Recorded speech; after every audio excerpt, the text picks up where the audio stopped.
Hey everybody, Jen Hatmaker here, your host of the For the Love podcast. Welcome to the show, you guys, because right now we are in a series called For the Love of Faith Shakers. You know me. I am very interested in thinkers and leaders and writers and people of faith who are pushing into important and challenging spaces, that are pushing on old forms that aren't holding anymore, or maybe never did.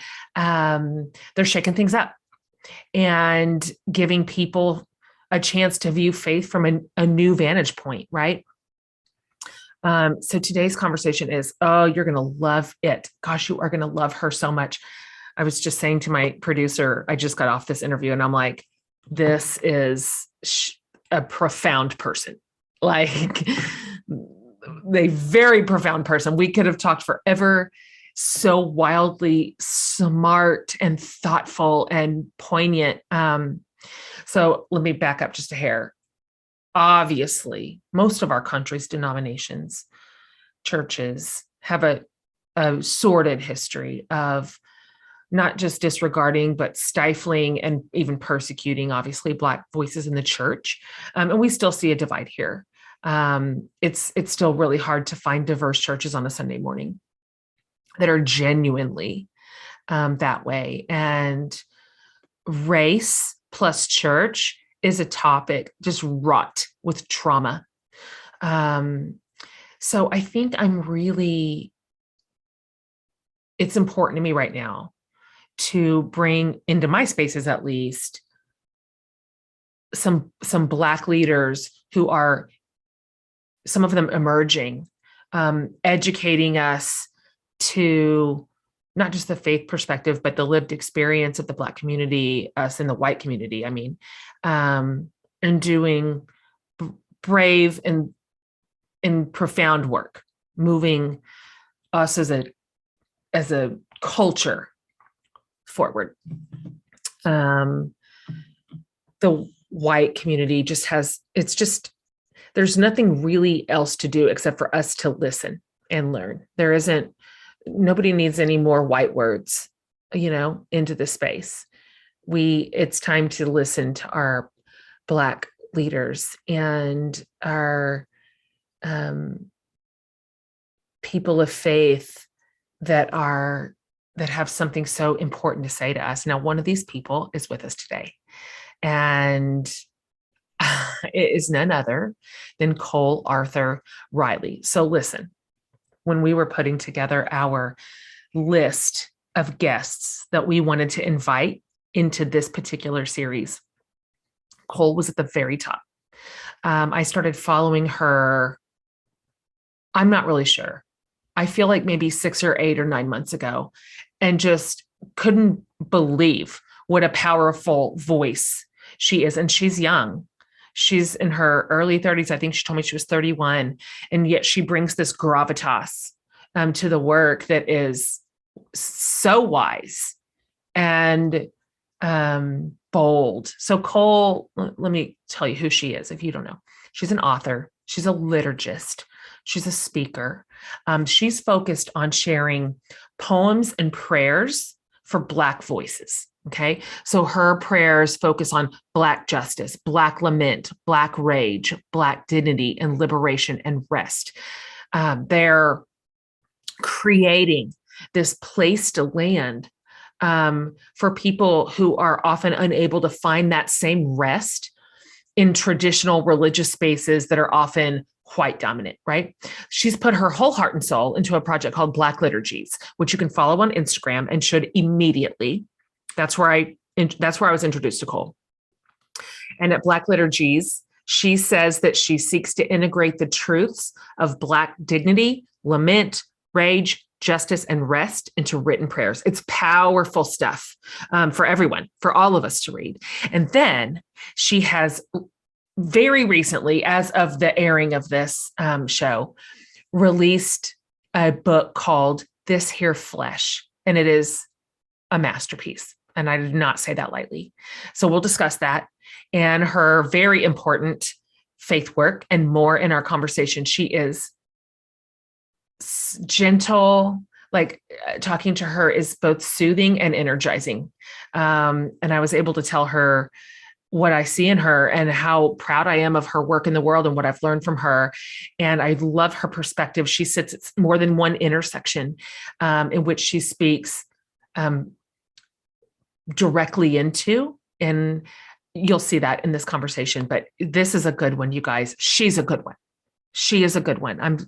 I'm so excited for those of you who are new to her that you get to meet her today. So absolutely enjoy this conversation with the smart, the wise, the interesting, the incredibly gifted. Her gifts of language are over the top.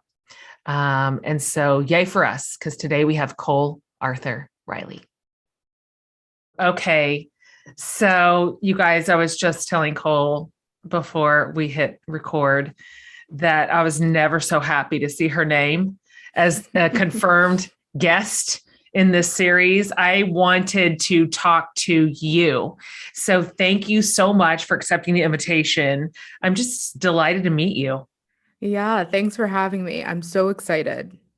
So, okay, Cole, I started following your work on Instagram because I just started seeing people that I respect saying things that you were saying, and reposting some of your work. And it was also very lovely and profound. And so then I started following you and I was like, oh my gosh, look at this girl. Look at her go.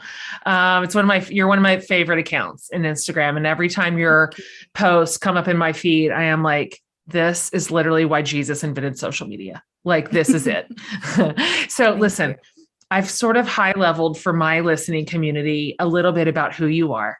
But if you wouldn't mind, for the people that are new to you, new to your work, can you just sort of tell us broadly, like in broad strokes, who you are, like where you are in the world, who your people are, and essentially what it is you do? Mm-hmm. Sure. I'm a writer. I am also a daughter and a granddaughter, and am married. And I was born and for the most part raised in Pittsburgh, but now I live in upstate New York, spending most of my time writing. But I live right by Cornell University, where I serve as the spiritual teacher in residence. So I get to interact with college students a lot and create programming and resources for the Dean of Students office there. So yeah. That is so awesome and shocking, because for anybody who is actually watching our interview on my YouTube channel instead of just listening to it, like if you walked into the store, I'd be like, ma'am, you cannot buy beer. You need to go back home to your parents where you live and go to your high school. Like, how old are you? Right. I know. I mean, listen, this is just since I started this account, I'm like, I've never felt more young. People think I'm a teenager. I'm actually 31. You look like a baby. I mean that nicely. I get that a lot. I mean, doctor's appointments, it's not unusual for them to say, "Is a parent with you?" And then I just, nope. Listen, you hang on to that as long as you can, girl. I'm serious. Like, that is an incredible compliment to you. You're just so lovely and fresh faced. Okay. That's not why we're here. All right. Let me start here with you. I'd love to hear a little bit more about the role that writing has played in your life before we kind of get a little bit more granular on what it is you're doing right now in the world. Have you always been a writer and a reader? What were your earlier influences? Because your gifts are pretty pronounced. And so I'm curious if this is a space you've been cultivating from an early age. Yes, it has. My family says you were a writer before you were a speaker. I was a very, very quiet child. I actually had a anxiety disorder called selective mutism, which is essentially when children are unable to speak around most people. They kind of have like a small number that they're able to communicate around. And so I have a lot of early memories just feeling this kind of restraint as far as spoken language, where I'm just like, I know I need to say something, but felt unable to get out the words, which we gradually worked on, and here we are. But it's taken time. And my father, wise as he is, I think knew I needed some kind of tool for expression, if I was going to survive. And so he made words and stories and writing such a big part of our house, which is so funny. People think I come from, this, my dad raised me, came from this, father who's this literary person, and he actually isn't. He's not really a reader. It was really just an act of care for me. So he would have us do like poem contests or like little writing contests, or we could write poems to get out of chores, so it'd be like, do you want to clean the baseboards or you want to write a poem, and oh my gosh, that is brilliant. I know, he is brilliant. I'm gonna take that parenting tradition. But slowly I found my own voice and started to I would say that was my earliest form of confidence, was when I can really explore myself. I can really do what I'm seeing everyone else do on a daily basis and in a different way. So you must have always then, in addition to just having a rare and early mastery of language, you must have also had a pretty rich interior life. Because your work has a lot of depth to it. It's one thing to write pretty things. It's another thing for them to be like absolutely packed with meaning and depth. And so I'm guessing you were a kid, a teenager, an adolescent in your head a lot. Yeah, definitely. And I think, quiet people tend to be observing, and anxious people, I've actually heard people say, the more afraid you are, the more observant you are, or the more observant you are, the more afraid you are, because you realize all of these things that can hurt you. And as, a little person trying to make sense of what's safe, when am I safe, where am I safe, you have to really take account for a lot of things. And also, because you can't always communicate them out loud, you really have to explore those places in yourself. So I do think, not until recently have I really begun imagining my younger self and thinking, man, you were really inside a lot, in your interior world a lot. So the way that most of us know you is through your Instagram account, where you share, essentially written prayers on social media. And you really came in here and kicked up a little dust in religious spaces in a good way. Your prayers focus on lament and rage and justice and healing, written specifically for the Black community. Although, you've got one white girl who's never missed a single thing you've ever said. I think I've liked every post you've ever made. I'd love to hear the origin story of that space and what compelled you to create it, what that experience has been like for you, and what you hope for it to be.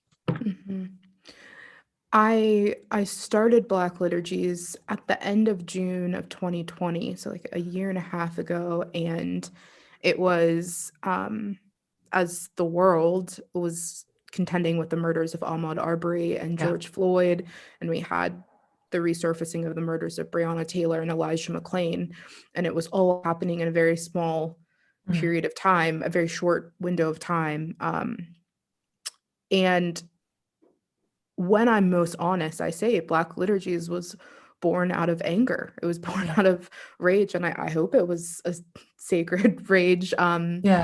Maybe most of it, maybe not all of it. But I felt like I needed a space where Black grief, Black anger was taken seriously. A space that felt like it was capable of holding those things without rushing past them. And I was really, I think I was just looking for community, honestly. I would go to these, church services, these liturgical church services, and just find myself exhausted. Like sometimes you want to read the beauty of Episcopal liturgy. There's so much goodness in that. But sometimes it's just, there are seasons where it's particularly difficult to recite words written by a dead white man who Yeah. frankly didn't care about me or my Blackness. And so I'm supposed to say those words. I'm supposed to assimilate into those words in that season. And I couldn't. So it's like, maybe there are some, liturgy loving, word loving, literature loving people out there who would be interested in this space. And I really just didn't have an imagination for what it would be. Yeah. I wasn't very active on social media before this. My editor is the publisher that I'm working with right now. They're like, "Where are you?" Like it's like we can't find traces of you before this thing. Totally. And it's because I'm not tech savvy in any way. Yeah. So part of it, I think, is truly mysterious. Like what made me think that like Instagram was the path. Yeah. I really couldn't tell you. It was very impulsive, and yeah, my dreaming at that point was pretty confined. Now, as it's grown, I can see in hindsight why it's grown the way it has, because of the time and because of the election and because of a lot of Christians leaving spaces where, that felt violent, that were violent to them. And so I found, Christians and non-Christians, Black people and white people kind of coming to this space in hopes of something different.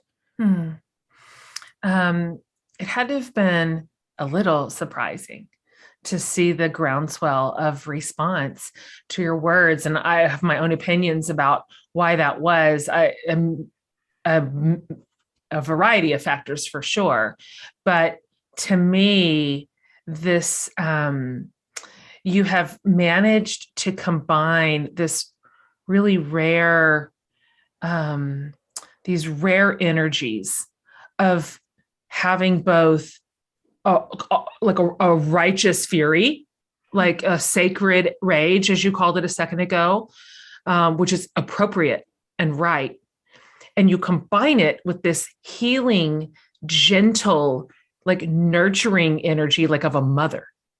And those things generally feel like they would compete, that you get to pick one or the other. You get to like come out in a blaze, or you get to be like the tender soothsayer. And somehow you are both. And so I'm not surprised that people are drawn to your work, because you have provided a space where your readers get to feel it all.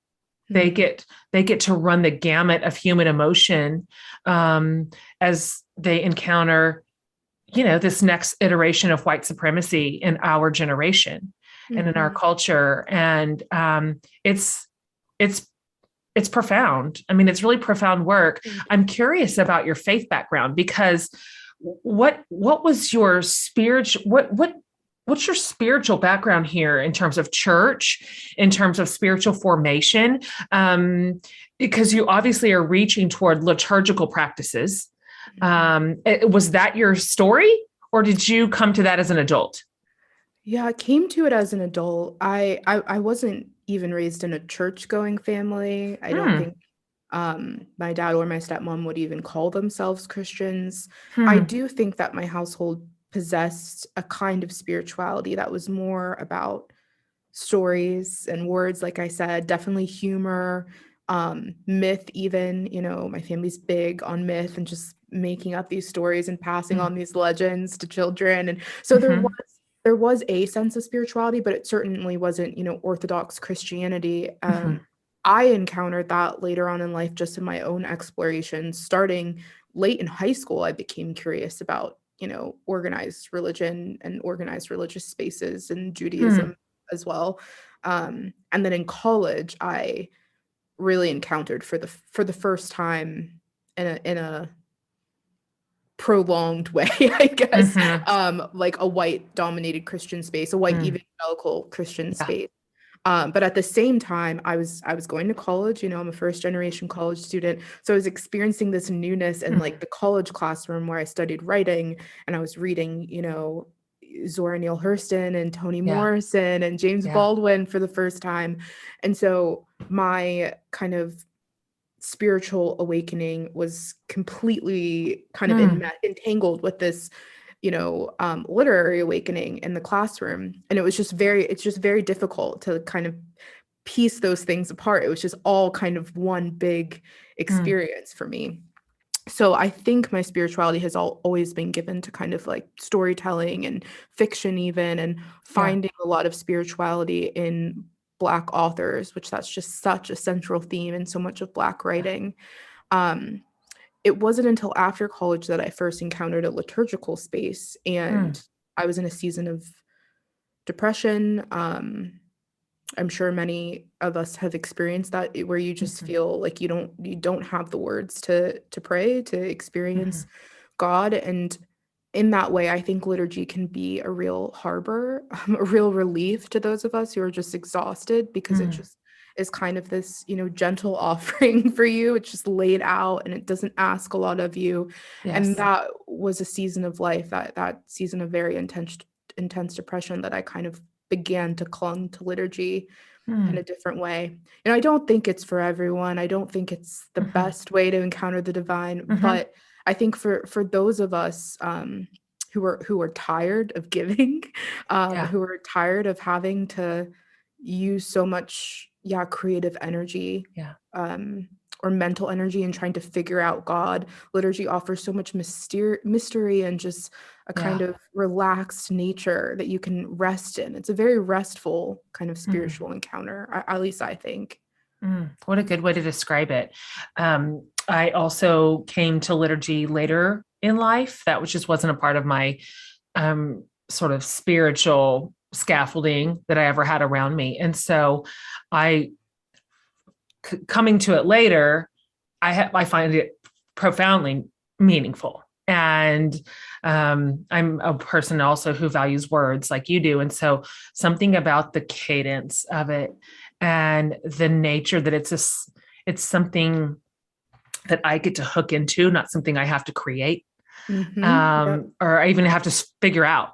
I just get to receive it is new for me in a wonderful way in the last probably 5 years. Mhm. Um, and so obviously a sinner spoke of liturgies, prayer. And that's sort of this is your structure. Prayer is so vulnerable. It is such a vulnerable practice. And I'm curious if sharing these prayers ever scared you, or if was there ever a moment where you you wanted to take a prayer back, either because it was too tender or maybe because of the response that it received. And then, like, finally, on this multi-part question, um, do you have, how do you stay in this vulnerable place? Because Mhm. it's not an easy place to be, and it'd be easier if you didn't. Mhm. Yeah, you're absolutely right. It's terrifying. Yeah. I'm still terrified. I've definitely had moments where, you know, well, I'll say this, most people assume that everything I write is born out of personal experience, but Mm, actually I'm drawing a lot on conversations and friendships with, other Black people. So I'm not mhm, always giving, my own story, even though it might seem like that, but the origin is not always me, at least. But on the occasions that it is, um, say the post, I did a post about queerness mm, last June for Pride Month. mhm. Or even in talking about depression, I always feel so raw after sharing Yeah. those. And I've really had to balance any kind of vulnerability with fostering a withholding, and even, you know, a kind of secrecy, a sacred secrecy, even in other aspects of my life, to make Mm, sure that not everything I write is seen by another set of eyes. And yeah. that kind of, yeah, is a really good way to, I think, protect those of us who have to share so much publicly.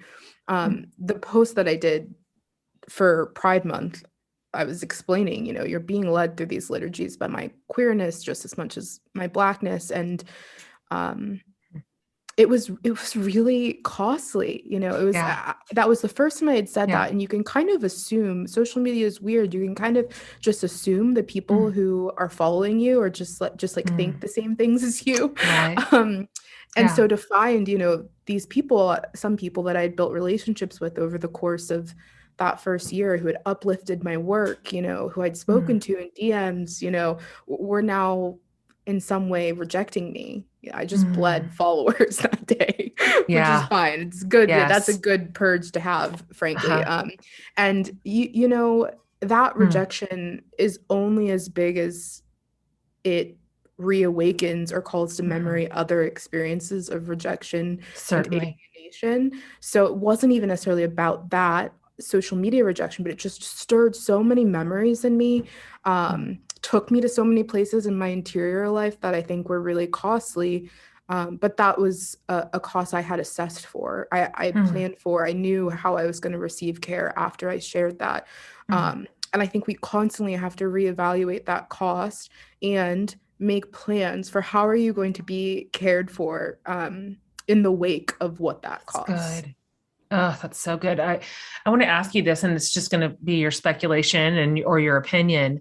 Um, I in my work and in my world, um, also being an outspoken Christian LGBTQ ally, that was a big that came at a cost for me as well, Mhm. professionally, socially, everything, all the things.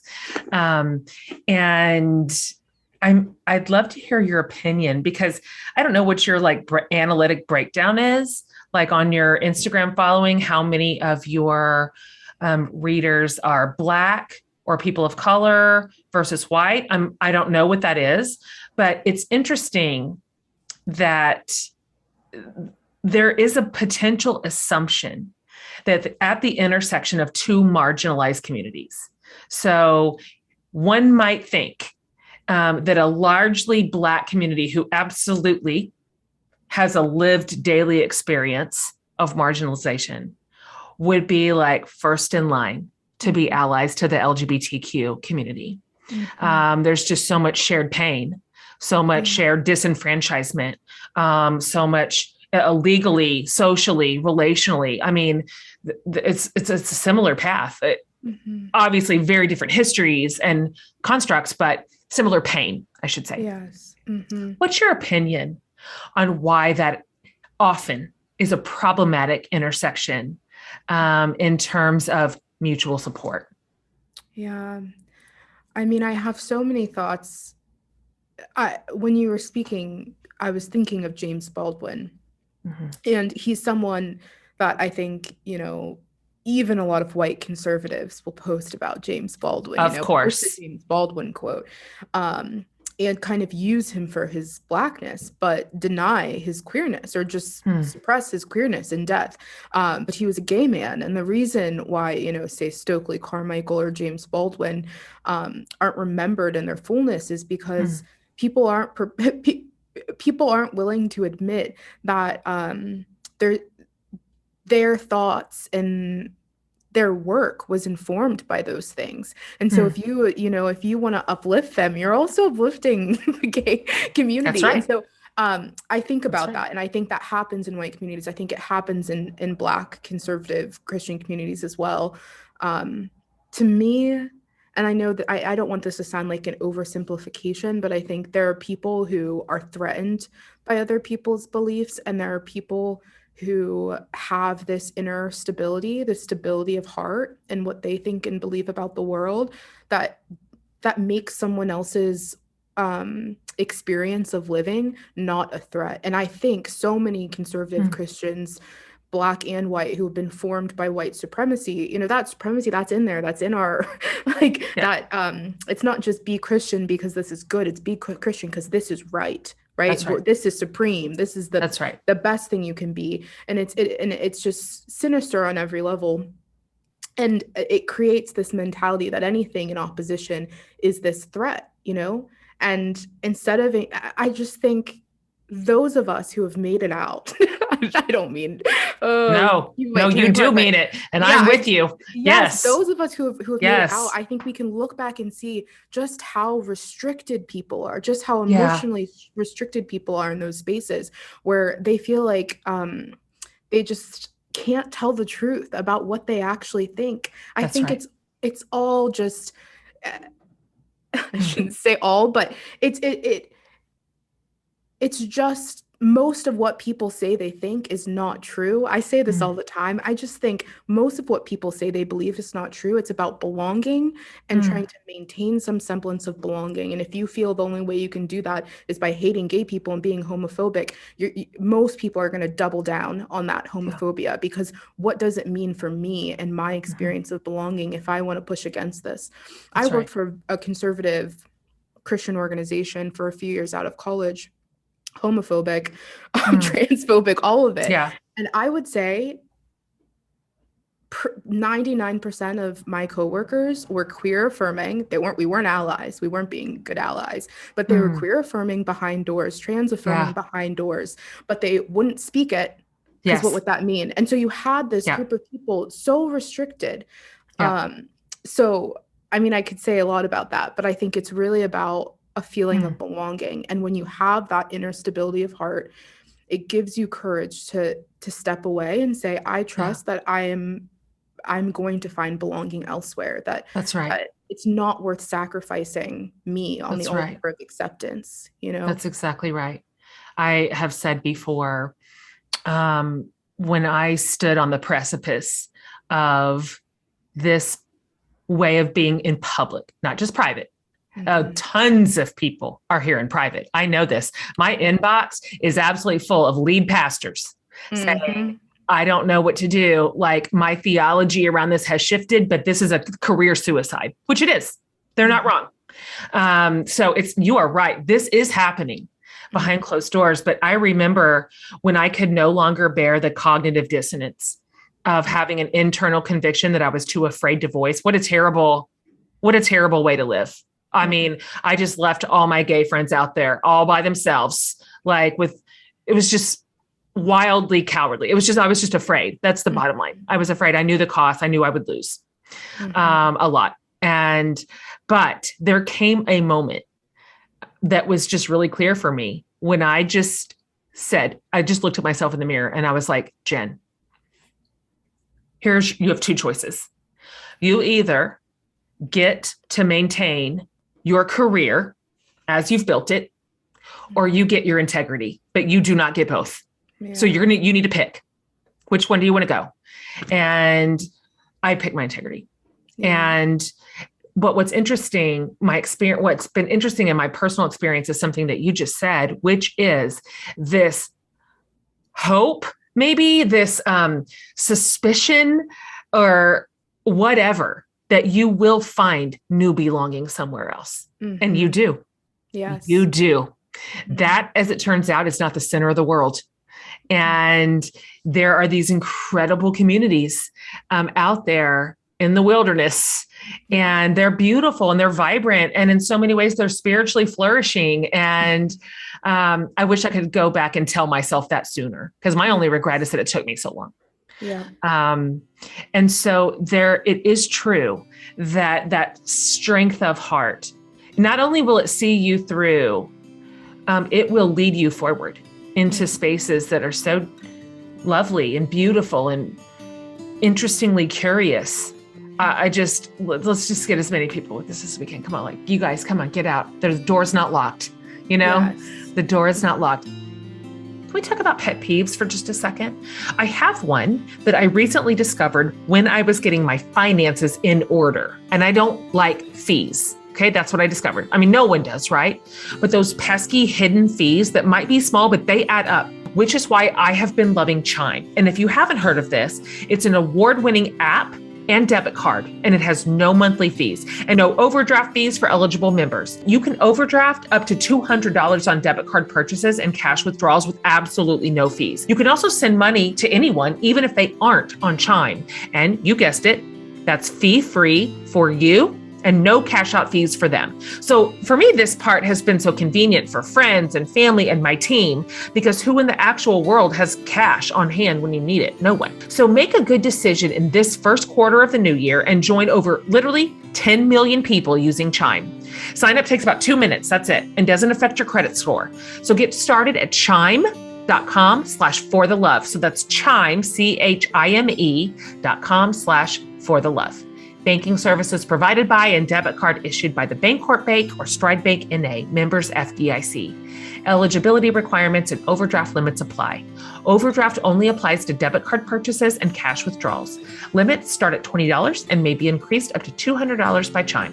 See chime.com/spotme. Look, we know time is money and we could probably use more of it. I love using stamps.com to score some extra minutes that are added right back into my 24 hours. And this happens because stamps.com scratches the post office right off your to-do list and lets you print official postage from your laptop while saving you money. Stamps.com gives you access to hugely discounted rates, like up to 40% off USPS rates and 76% off UPS. So that adds up, y'all. And with their rate advisor tool, you can compare shipping rates and times to easily find the absolute best option. When your mail or packages are ready, you just schedule a pickup or you drop them off. It's just easy as that. So whether you're officing from home and mailing a bunch of papers or invoices or packages, or maybe you have a sweet little Etsy side hustle, you just get to spend less time shipping the stuff and more time doing the stuff that matters.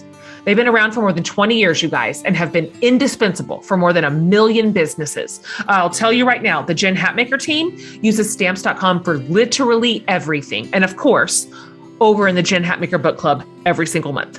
So stop overpaying for shipping with stamps.com. Sign up with promo code FORTHELOVE for a special offer that includes a 4-week trial, free postage, and a digital scale. And y'all, no long-term commitments or contracts. Just go to stamps.com, click the microphone at the top of the page, and enter the code FORTHELOVE. I want to talk about this here flesh. Okay, yes. Ah, you have it. Girl, I got the advanced reader copy and I was like, oh my gosh. It's so... Also, let's talk about this cover. Wowie. Beautiful. Wow. She did such a good job. Yeah. I mean... I have real severe envy when I look at it, and I just want you to know that. And I'm sorry. I mean, I'm a little sorry. I'm so happy to have this copy in advance, and it's just incredible. Can you talk about it? Can you talk about how the work you've been doing shaped this book? Where did the story start? Was it hard for you to share the story of your family and life? What are you hoping your reader walks away with here? Yeah.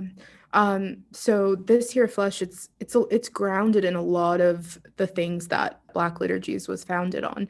So things like Black dignity, Black lament, Black rage, rest, liberation, that's kind of like the chapter makeups. And I approach it through the stories that make up 3 generations of my family. So my grandma and my father and me. And a few years ago, well, more than a few years ago, pandemic does weird things to time. Yes, it does. I started interviewing family members to start collecting and preserving some of our stories. And I began with them, my father and my grandma. And there was such a bond. There was such a connection between our 3 stories that I was just incapable of writing anything else when the time came. I just need to get this out. I need to start here. I need to start with the stories that made me. Good. And so, yes, that's what I do. And I'm hoping that, I mean, going off of what we were just talking about, I'm hoping that people experience a kind of spirituality that truly is liberating, that truly is asking them to expand as opposed to narrow in, instead of zeroing in on exactly what you think about every topic and every doctrine, a spirituality that's more so grounded in, storytelling and the things that I'm about. And that's about asking questions and not receiving answers immediately. It was difficult to tell the stories of my family. We're a private family as well. So it was just difficult to enter those stories and with such specificity and feel the pain and my father and my grandma's voices and know things that I've only known fragments of up until now, but just to watch these stories, beautiful and painful, kind of pour out of them was really difficult. And in the editing process, my grandma passed away, actually. And she was just so looking forward to holding this book in her hands. And so, you know, really, it's become this project of grief, I think, as I'm closing it out and starting to, you know, waiting for the books to come. I think it's, for me, going to be a season of a lot of goodness and a lot of grief. And I'm hoping that other people are able to experience that as well, to process some of the stories that made them for what they are and the pain of them and the beauty of them, and process that with me. Yeah. I'm just telling you right now, it's going to be beautifully, widely received. I know. You could trust me on this. I know this. I think this is probably just going to be such a monumental experience for you, to put this out into the world and then to receive what's going to come back to you from it. It's very powerful. It's very beautiful. Your work in long form is special. Like, a lot of us know you in short order. We know you in clips, social media clips. And so this extended story of yours that we get to really see laid out on the page is very invitational and highly vulnerable. And so I can understand how you're feeling. But I'm just telling you that it is so lovely, and I can't wait for people to know you like this. This is more personal than maybe ways in which people have experienced your leadership thus far. So I'm excited for you, and I'm excited to bang the drum for you, for sure. So I'd like to know this as we kind of get close to wrapping up here. We're writers. We understand and have long understood the power of words, and their effect on people's minds and their hearts and even their trajectories. It's powerful, the word. They can comfort us or they can break us. Yes. And so I'd love to hear from you. And you've touched down on some of them, but some of the words, some of the writers, some of the creators who have spoken or written words into your life that have deeply shaped you, everything about you, your faith, your gifts, you just as a human person. I would have to start with Toni Morrison, specifically Beloved, which is actually where the title of my book is derived from, a scene in Beloved. But her words and her fiction writing specifically has just opened up to me the power when Black people are articulated with nuance, you know, where we're not always heroes, we're not always villains. So much goodness in her characters. And actually, thinking about your question, it's Toni Morrison, I'm paraphrasing, but she says, you know, language alone is the thing that protects us from the scariness of things with no names. And so for people like us who love words, I think we're entering into this kind of calling of being protectors for people who aren't able to maybe articulate things themselves, who aren't able to articulate their own terrors and beauties that they're encountering. So yes, I'll say that. And in addition, I think The Fire Next Time by James Baldwin has deeply formed me. Their eyes were watching God. If you want to talk about doubt, Zora Neale Hurston's Their Eyes Were Watching God. And there's a poet named Ocean Vuong who's so big, I feel like I know. But his work is crazy. Beautiful. His mind, his voice, everything he says. But I would say he's probably the primary voice forming me right now is Ocean Vuong, his poetry and his book On Earth We're Briefly Gorgeous. That was my first introduction to him, On Earth We're Briefly Gorgeous. And I picked it up because of the title. I'm like, anybody who can come up with this title, I want to see what's inside this book. Right. So, and in fact, on my last book, I used that title in my proposal. I'm like, how can we capture this magic? What is this magic? And they're like, you don't have it. I'm like, okay, well, I'm just saying that this is what I love in the world is so his just grip of the English language is dumb. I love that you mentioned him. Nobody ever knows who he is when I'm talking about it. I know. But hopefully you can get him on the podcast someday. Yes, right.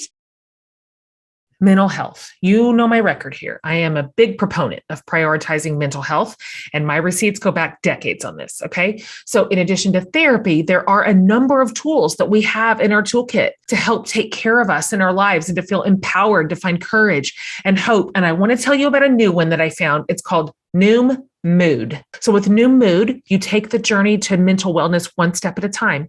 Their guided approach teaches you the power of shifting your mindset in just a few minutes a day. They'll help you better understand your personal relationship with stress and anxious thoughts so you can take control and build resilience and develop coping mechanisms that actually work. There are so many nuggets from Noom Mood that I've already put in my back pocket to use as gentle reminders and mindset shifts. Noom Mood also has a team of dedicated coaches as a support system along the way. All you need is 10 minutes a day. That's it. And it's an app. So it's there for you anytime, anywhere. So y'all worry less and feel happier. Sign up for your trial at noom.com/FTL. That's NOOM.com/FTL. Okay. All right, Cole. These are a couple of questions that I'm asking everybody in this series on Faith Shakers. Here's the first one. Just for you personally, what is the biggest shakeup you've ever had in your own personal faith? And if it did, how did that change your view on religion or church or God or whatever, or people, whatever it was? I mean, biggest shakeup would be a year and a half ago. I was diagnosed with a few retinal conditions with my eyes. I've had a history of chronic illnesses, and they explained to me just kind of the risk of, I'm at a greater risk of losing my vision prematurely. And that experience, I think, Wow, changed how I think about each day, change how I think about expectation and how I think about wonder and beauty and what I'm, being able to visually behold each day. I think I've become a person much more prone to slowing down and marveling in the wake of that news. And in that, I think I'm experiencing God more in mundane ways. Yeah. I'm sorry to hear that. I'm really sorry to hear that. But what a lovely answer. Thank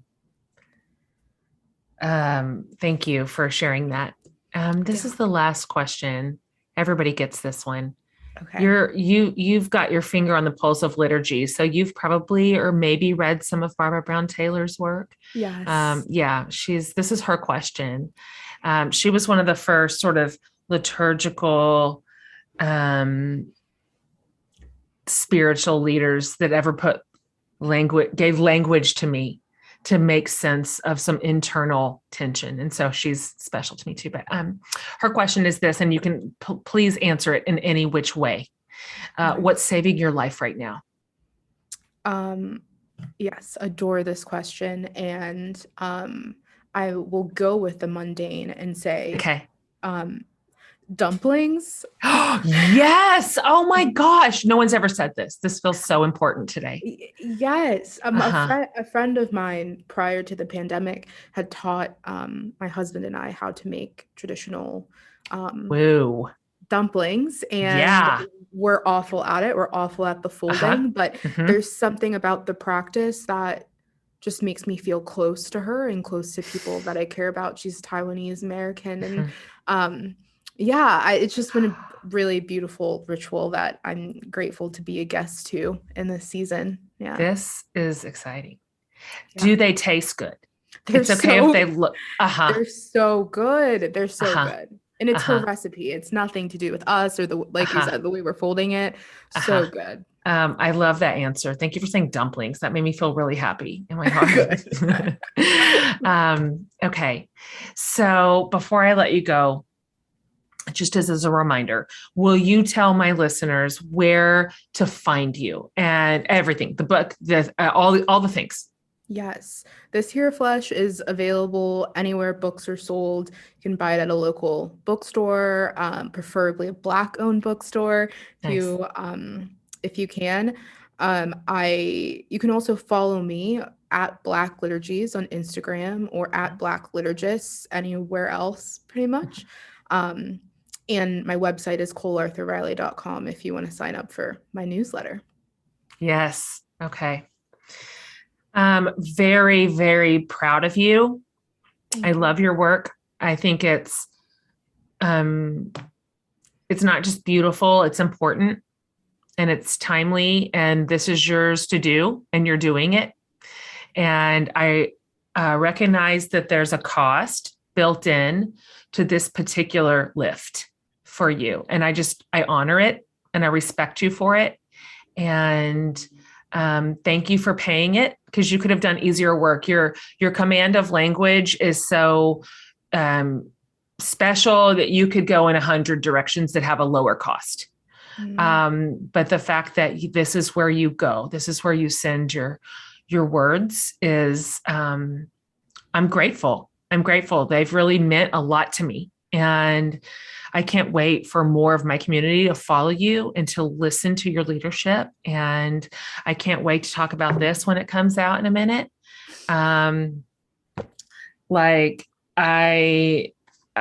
This is, you should be proud. You should be really, really proud of this, and you can stand by this wholeheartedly. And I can't wait to watch people fall madly in love with you, because they're going to. Thank you so much for being on the show today. I feel like I could listen to you talk for 20 straight hours. I really could. I have a million other questions, but we have to live. We have to live. Yes. Sadly, we have to live. But okay. Thank you so much, Cole. So much love to you and your husband and your people. Yes. Yes. Okay. Bye. See what I mean about her? Just this steady stream of wisdom and profound thoughts and strong leadership and like a pride and dignity that I'm so drawn to. I love her, and I want you to love her. And so I would love for you to follow her everywhere. And I would love for you to buy This Here Flesh, her new book. If you go to jenhatmaker.com under the podcast tab, we will have not only this whole episode, but all the show notes and the link to every single thing that is Cole related. So you can find it all in one spot there. This is a good one to share, and 100% hop on IG and go follow her right now. And remember, her Instagram account isn't her name. It's Black Liturgies.